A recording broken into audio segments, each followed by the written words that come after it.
सामने से भारतीय जनता पार्टी के प्रत्याशी की एक सार्वजनिक स्टेटमेंट आई कि भाई ये तो मेरा आखिरी चुनाव है। तो साहब मेरा तो ये पहला ही चुनाव है। जिस व्यक्ति का आखिरी चुनाव होता है ना जी, वो परिणाम चाहे कोई भी हो, 5 साल आपके बीच में दिखाई नहीं देते।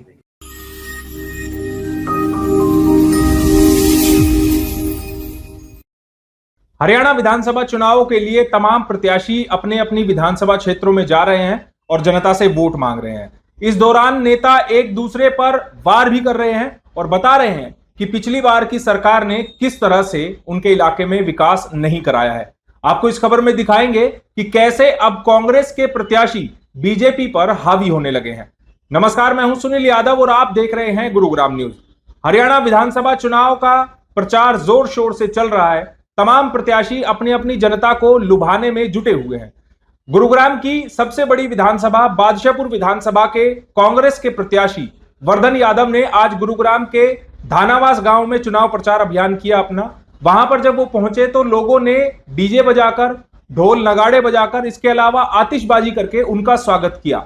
वहां पर सैकड़ों युवाओं और बुजुर्गों ने, महिलाओं ने फूल की माला पहनाकर वर्धन यादव का स्वागत किया। न केवल उनको फूल मालाओं से सम्मानित किया गया बल्कि उनको मुकुट भी भेंट किए गए और वर्धन के सर पर गांव की समाज की पगड़ी और इसके अलावा मुकुट भी उनको दिया गया। अपनी जनता को संबोधित करते हुए वर्धन यादव ने कहा कि पिछले 10 साल में बीजेपी ने पूरे गुरुग्राम में कोई विकास नहीं कराया। 10 साल से लोग बुनियादी सुविधाओं के लिए दर दर भटक रहे हैं। वर्धन यादव का कहना है कि कांग्रेस पार्टी ने इस बार एक युवा चेहरे को, और जिस नाम से यह विधानसभा है बादशाहपुर, उसी गांव के मूल निवासी वर्धन यादव को टिकट देकर उन पर भरोसा जताया है। वर्धन यादव ने लोगों से अपील की है कि जनता उनको एक मौका दे और वो जनता के काम करके दिखाएंगे। वर्धन यादव का कहना है कि जब हरियाणा में कांग्रेस की सरकार आ रही है और अगर यहां पर कांग्रेस का विधायक नहीं बनाया गया तो फिर गुरुग्राम का विकास कैसे होगा, बादशाहपुर विधानसभा का विकास कैसे होगा।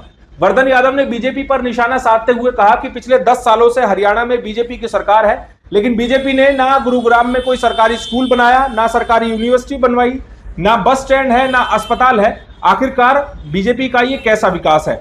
वर्धन यादव ने बादशाहपुर से बीजेपी के उम्मीदवार राव नरबीर सिंह पर कटाक्ष करते हुए कहा कि राव नरबीर सिंह अपनी सभाओं में कह रहे हैं कि ये उनका आखिरी इलेक्शन है और वर्धन यादव का ये पहला इलेक्शन है, तो फिर बीजेपी के कैंडिडेट को जिताने का कोई औचित्य नहीं बनता है। अगर उनको जिता दिया तो वो आने वाले 5 सालों में जनता के बीच नहीं जाएंगे और जनता के काम नहीं कराएंगे। इसीलिए वो जनता से अपील करते हैं कि इस बार कांग्रेस के हाथ के निशान पर वोट का बटन दबाएं।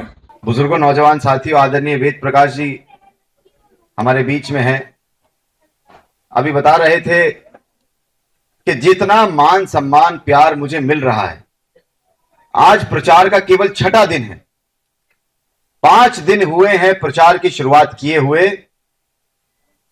आप यकीन मानिए, बहुत कई दशकों में एक चुनाव ऐसा आता है जिस चुनाव को क्षेत्र की 36 बिरादरी की जनता अपना चुनाव समझ करके लड़ती है। या तो एक चुनाव ऐसा सन 1987 में आया था, जब स्वर्गीय राव धर्मपाल जी आज स्वर्ग में हैं। उनके चुनाव को ना तो कोई पार्टी थी, ना कोई निशान था, ना कोई प्रत्याशी था। राव धर्मपाल जी के चुनाव को 36 बिरादरी इस हलके के लोगों ने लड़ा था और आज भी वही परिस्थिति है। वर्धन यादव का ये चुनाव ना तो कांग्रेस लड़ रही है, ना वर्धन यादव लड़ रहा है। भाई ये चुनाव तो 36 बिरादरी की हमारी जनता लड़ रही है। तो साहब, मेरा सौभाग्य है कि इतनी कम उम्र में, महज 33 साल की उम्र में, हरियाणा की सबसे बड़ी विधानसभा बादशाहपुर विधानसभा से मुझे कांग्रेस पार्टी ने, आदरणीय हुड्डा साहब ने आशीर्वाद देकर के आपके बीच में भेजा है और चुनाव लड़ने का अवसर दिया। बुजुर्गों, नौजवान साथियों, एक बहुत लंबे समय से हमारे इस क्षेत्र की मांग थी और वो मांग ये थी कि हमें कोई ऐसा व्यक्ति चाहिए, अपना ऐसा स्थानीय नौजवान चाहिए जो हमारे बीच का हो, जो हमारे जैसा हो और जो हमारे लिए 365 दिन 24 घंटे समाज की सेवा करे, 36 बिरादरी का मान सम्मान करे, घर आए व्यक्ति का पूरा आदर सम्मान करे। एक ऐसे व्यक्ति की बहुत लंबे समय से आवश्यकता थी। तो आज आपके बीच में मैं कहना चाहता हूं कि बहुत छोटी उम्र में मुझे चुनाव लड़ने का मौका मिला है। एक बार गांव समाज का आशीर्वाद अगर आप मुझे दे दें, मैं आप ही के बीच से निकल करके यहां तक पहुंचा हूं। मेरा कोई राजनीतिक परिवार नहीं है साहब। कवि भाई बहुत अच्छे से जानते हैं मुझे और मेरे परिवारों को, कई सालों से जानते हैं। रिश्तेदारियां भी हैं गांव में, हर प्रकार से जो है आपके बीच में हमेशा रहा हूं। तो साहब एक बार अपने इस बेटे, अपने इस भाई को मौका देकर के देखिए। आपने सबको, हर एक व्यक्ति को आपने मौका देके देख लिया। बहुत से नेताओं की तकदीर और तस्वीर बनाने का काम इस गांव ने किया है। 2014 से लेकर के 2019 तक भाजपा के विधायक भी देखे, 2019 से लेकर के 2024 तक निर्दलीय विधायक भी देखे।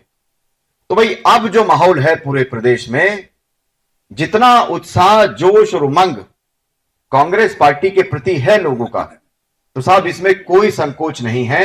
हरियाणा में पूर्ण बहुमत की कांग्रेस की सरकार तो बनने जा ही रही है, लेकिन उस सरकार का फायदा हमें जब होगा, हमारे गांव गुहांड के काम जब होंगे, अच्छी शिक्षा, बेहतर रोजगार तब मिलेंगे, हमारी गलियां और सड़कें पक्की तब होंगी, हमारे बच्चों के लिए खेल के अवसर तब मिलेंगे जब आप यहां से कांग्रेस का विधायक बना करके चंडीगढ़ भेजोगे। तो मैं तो आपसे हाथ जोड़कर यही निवेदन करना चाहता हूं कि अपने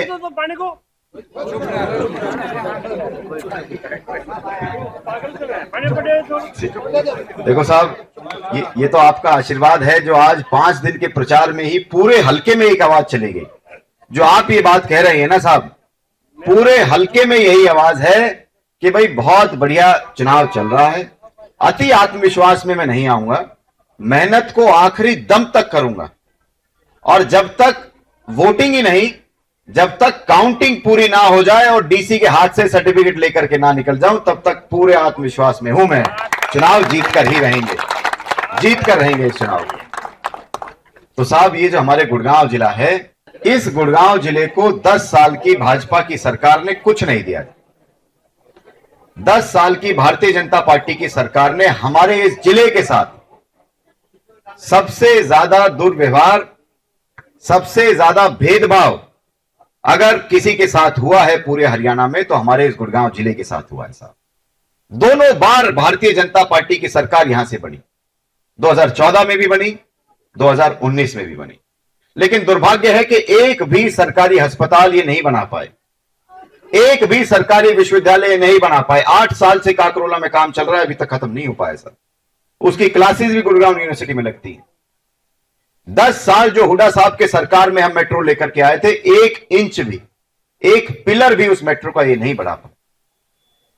जो सरकार ये कहती थी कि 75% नौजवानों को, स्थानीय नौजवानों को रोजगार देंगे, भाई आप ही बता दो गांव के कितने बच्चों को सरकारी या निजी कंपनियों में रोजगार मिले, कितने बच्चों को मिले?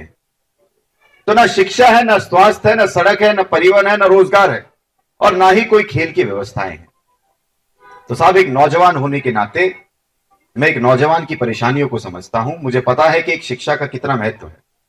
एक अच्छी शिक्षा का महत्व अगर है, तभी उस बच्चे का भविष्य तैयार होगा। अच्छी शिक्षा मिले, बेहतर रोजगार मिले, अच्छे खेल के अवसर मिले, ताकि हमारा जो नौजवान बहुत तेजी से नशे की चपेट में जा रहा है, पंजाब की तर्ज पर जो हरियाणा चल चुका है, अगर उस नौजवान को रोकना है, उसको बचाना है, तो अच्छी शिक्षा, बेहतर रोजगार और खेल की व्यवस्थाएं हमें देनी ही पड़ेंगी। तो साहब इसी सपने के साथ मैं इस चुनाव को लड़ रहा हूं। मैं ये चुनाव किसी प्रत्याशी या पार्टी के सामने नहीं लड़ रहा साहब। लोग कहते हैं कि मेरी लड़ाई उस व्यक्ति से है, कोई प्रत्याशी कहता है मेरी लड़ाई उस पार्टी से है, लेकिन साहब मेरी लड़ाई तो मेरी क्षेत्र की जनता के लिए जो मुद्दे हैं ना, मेरी लड़ाई इन मुद्दों के खिलाफ है, किसी व्यक्ति के खिलाफ नहीं है। और जो सामने प्रत्याशी है, उन्होंने तो कह ही दिया। जब आपके आशीर्वाद से मुझे चुनाव लड़ने का अवसर मिला, तो महज तीसरे दिन ही जब हम प्रचार में थे, तो सामने से भारतीय जनता पार्टी के प्रत्याशी की एक सार्वजनिक स्टेटमेंट आई कि भाई ये तो मेरा आखिरी चुनाव है। तो साहब मेरा तो ये पहला ही चुनाव है। जिस व्यक्ति का आखिरी चुनाव होता है ना जी, वो परिणाम चाहे कोई भी हो, 5 साल आपके बीच में दिखाई नहीं देंगे। लेकिन जिसका पहला चुनाव होता है, उसकी कोशिश ये रहती है कि यार 5 साल तो इतनी मेहनत करूं, इतना विकास करूं, इतना मान सम्मान दूं लोगों को कि अगले 10, 15, 20 साल के रास्ते खुल जाएं। तो ये आपको तय करना है। ये आपको तय करना है कि जो व्यक्ति ये बोल चुके हैं कि 5 साल में मैं संन्यास ले लूंगा, उनको मौका देंगे, या एक ऐसा पौधा आज यहां पे लगाएंगे जो अगले 20-25 साल तक वट वृक्ष बन के आपको छाया भी देगा, आपको फल भी देने का काम करेगा। तो इन्हीं शब्दों के साथ, धूप भी तेज है, गर्मी भी है, मेरी माताएं बहनें बहुत देर से खड़ी हैं, तो मैं हाथ जोड़ करके आपसे निवेदन करने आया हूं कि आने वाली 5 तारीख को ज्यादा से ज्यादा संख्या में, खास तौर पर मेरी माताएं बहनें अपने घरों से निकले, मेरे नौजवान साथी सभी बुजुर्गों को लेकर अपने घरों से निकले, बूथ तक पहुंचे। आने वाली 5 तारीख को कांग्रेस पार्टी के चुनाव चिन्ह हाथ के पंजे के आगे, 4 नंबर बैलेट के आगे मशीन का बटन दबाएं और अपने इस बेटे, अपने इस भाई वर्धन यादव को चंडीगढ़ पहुंचाने का काम करें। बहुत बहुत धन्यवाद। जय हिंद, जय भारत, और भाई जय सिया राम की, जय हो धानावास गांव की। बहुत बहुत धन्यवाद। राजनीतिक पार्टियों के प्रत्याशियों का ये वार पलटवार क्या उनको वोट दिला पाएगा? ये तो 5 तारीख को ही पता चल पाएगा कि आखिरकार जनता किसे अपना विधायक चुनती है। इस खबर के बारे में आप हमें अपनी राय कमेंट करके जरूर दीजिएगा। साथ ही साथ आप इस खबर को जरूर शेयर कीजिएगा ताकि सभी लोगों तक सही जानकारी सही समय पर पहुंच पाए। नमस्कार।